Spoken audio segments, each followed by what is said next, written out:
Welcome back, everybody, to the fifth installment of the Wandering Samurai Study, in which we review and analyze every single act told in Rurouni Kenshin, and Act 5 is called The Fighting Merchant. Now, this chapter is just a bunch of setup for things that are going to come.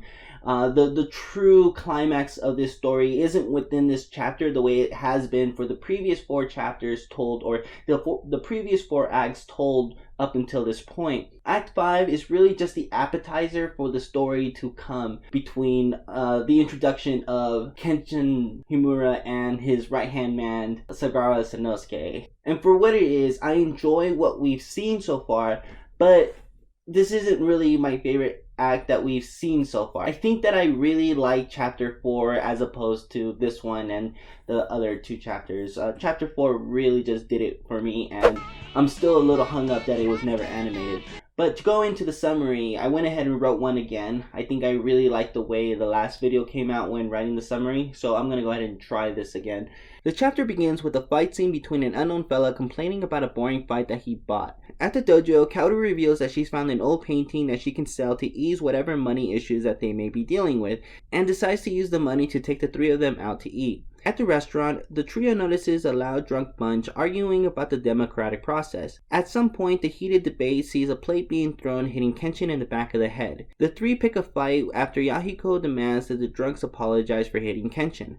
The mysterious fight merchant from the beginning of the chapter steps in and takes the fight instead. The fight merchant easily wins and is later that night hired to fight Kenshin by the Himura brothers. And so yes, this is the return of the Himura brothers. Haven't been seen since Act 1, and they've been a little bit mentioned in Act 2.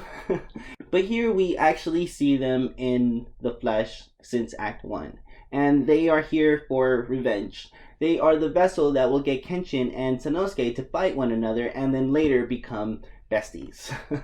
Now, as I said, that this chapter feeling really short is kind of a buzzkill for me, as it is just the appetizer to the grander story that is being told. Though, again, knowing in the bigger picture of what is being presented here, as Sanosuke will be an integral part of the Kenshin family,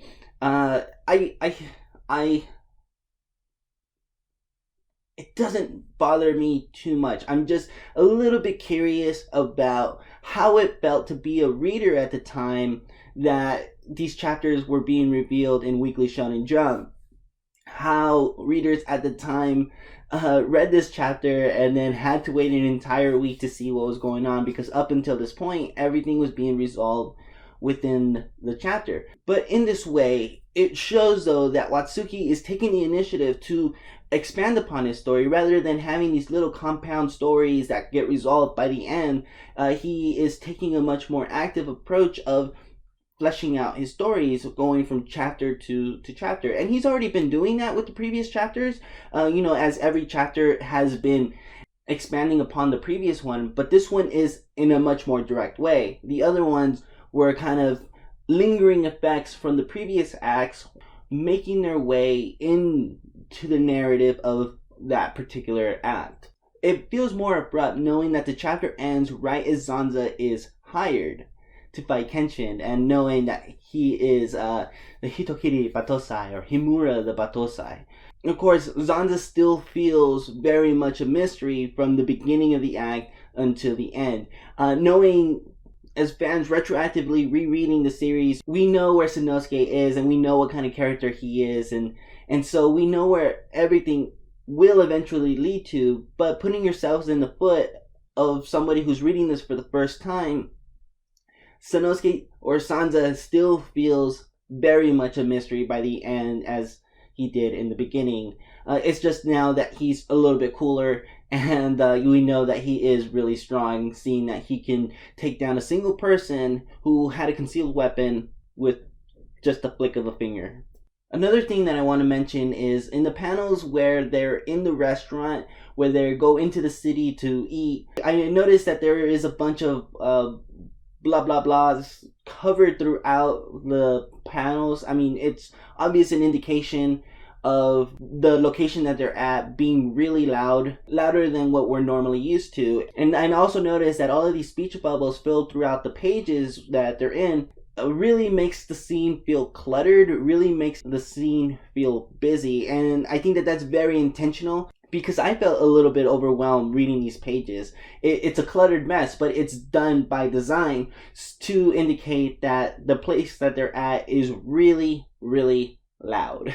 And I have to tilt my hat to Watsuki for beautifully indicating this information to us via speech bubbles in the page. I don't know how to express that, but again, I felt very overwhelmed, but it's by design.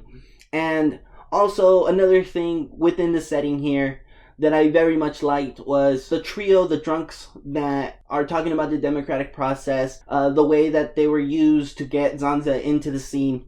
It feels a little bit too accurate to the culture that we live in today. They're arguing about the democratic process and how things should be and how they would do things differently and things of the sort. And the fact that the drunk men actually get to the point where they start throwing food or plates at each other, and one of them hits Kenshin, who, by the way, clearly does not move in order to protect Kaoru. If that was ever anybody wondering, yes, he very much did that on purpose to protect Kaoru. I just like, though, that panel where we see it, and then Zanza coming to Kenshin and telling him that, hey, I noticed what you did. It just really cements that for anybody who may have missed it and catches it the second time or the third time that they see the story. They did the same thing in the anime. And then when approached and demanded that they apologize, the fact that these men get so wound up, willing and ready to fight and make examples of the people that are opposing them, going as far as to tackle Tai, a local businesswoman. For one, it just shows that they're very hypocritical, and two, that these are men who are not ready to lead a revolution. It just seems very reflective of what we see in our modern era with people trying to lead revolutions and not having all of the answers. It just goes to show with kind of like that. It just kind of harkens back to that quote of, how can you expect to change the world when you still need to build the person within you? I don't know the exact quote, but that's kind of the way I'm remembering it, and that's pretty much the meaning of it. If you're going to change the world, you have to change yourself first. So yeah, I just want to make note of it. Not that I'm taking any sides or anything, because I'm definitely not, but yeah. And of course, the Himura brothers making their grand entrance back into the fold. They haven't been here since chapter 1.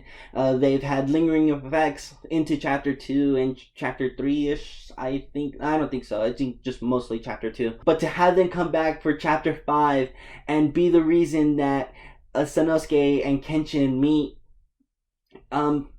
feels very appropriate for what it is, because this is the first time that Kenshin is going to resolve an issue that takes longer than just a chapter. And in one way, it just also shows that Zanza is not just some throwaway character. He's somebody that is worth keeping around. The fact that it's going to take Kenshin a little bit more than just a chapter to resolve the issue. But again, in this chapter, he's really just introduced as a stranger to Kenshin.